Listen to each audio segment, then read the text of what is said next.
குடிச்சிருக்கான். ஆமா. ஏய் ஓடி வராங்கடா டேய். என்னாச்சு?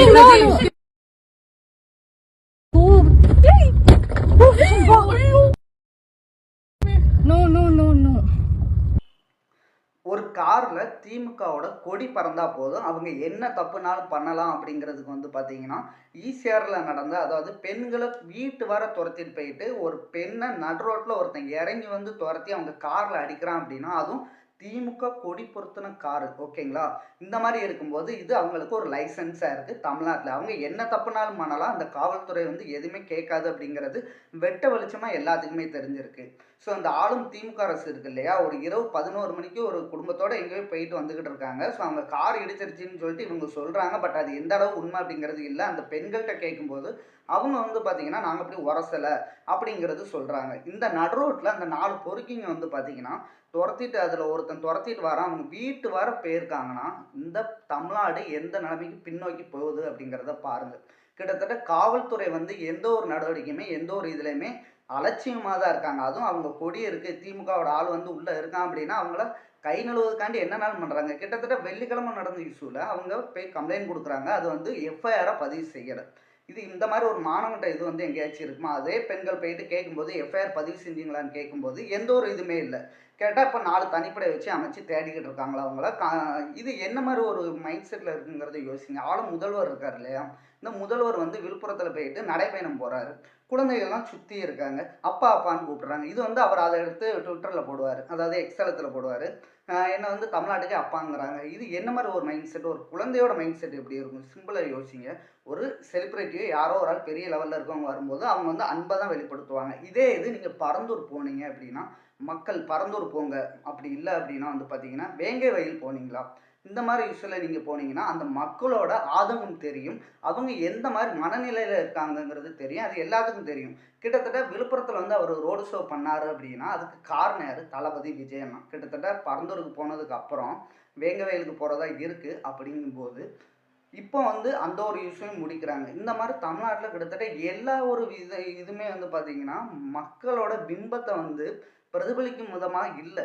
என்ன அப்படின்னா ஒரு என்ன நடந்திருக்கோ அதை எதிர்மறையாக தான் இவங்க வந்து அதுக்கு பிம்பம் கட்டுறாங்க, ஓகேங்களா? இப்போ வந்து ஒரு கெட்டது நடக்குதுன்னா அதில் இவங்க என்ன ப்ராப்ளம்க்கான சொல்யூஷனே கொடுத்துருக்க மாட்டாங்க. பட் அந்த விக்டமோட வீட்டுக்கே போயிட்டு நீங்கள் நடு ராத்திரி நீங்கள் எதுக்கு போகிறீங்க அப்படிங்கிறது வந்து பார்த்தீங்கன்னா ஒரு போலீஸ் கேட்குறது, அது ஒரு பெண்கள்கிட்ட போயிட்டு கேட்குறது அராஜகம்.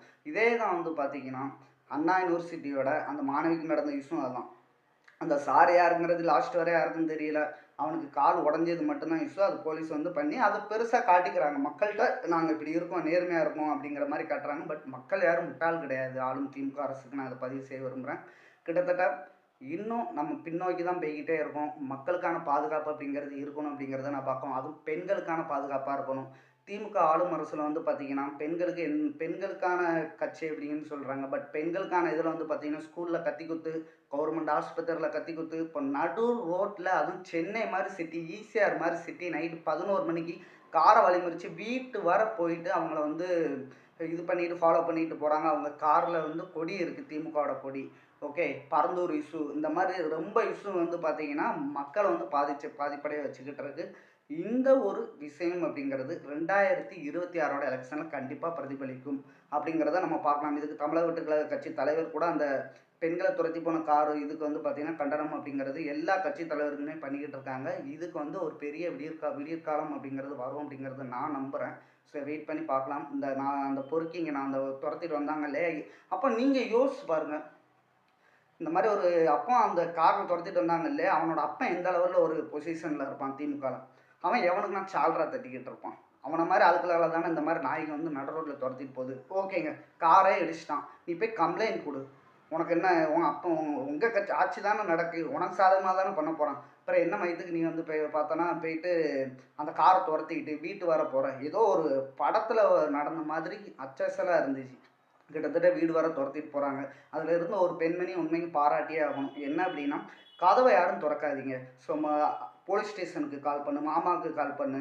ஸோ ஒரு கரெக்டான ஒரு வேலை இது பண்ணாங்க. இதே ஏதோ ஒரு சாதாரண பெண்மணி இருந்த அந்த இடத்துல நடந்துருந்துச்சுன்னா அவங்களோட மனநிலை எப்படி இருக்கும், அவங்க இப்போ எந்த நிலைமைக்கு பாதிக்கப்பட்டிருப்பாங்கங்கிறத பாருங்கள் நீங்கள். இப்போ ஒரு 4 நாளுக்கு அப்புறம் தான் இந்த இஷ்யூவே வெளியில வருது அப்படிங்கும்போது, தமிழ்நாட்டோட நிலைமை யோசிச்சு பாருங்க. போலீஸ் வந்து எந்த அளவு அவங்க நடவடிக்கை எடுக்குறாங்க அப்படிங்கிறத யோசிங்க.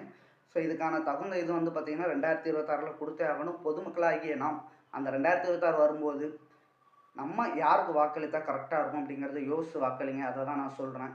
ஸோ நம்மளோட சேனல சப்ஸ்கிரைப் பண்ணிக்கோங்க. நன்றி, வணக்கம்.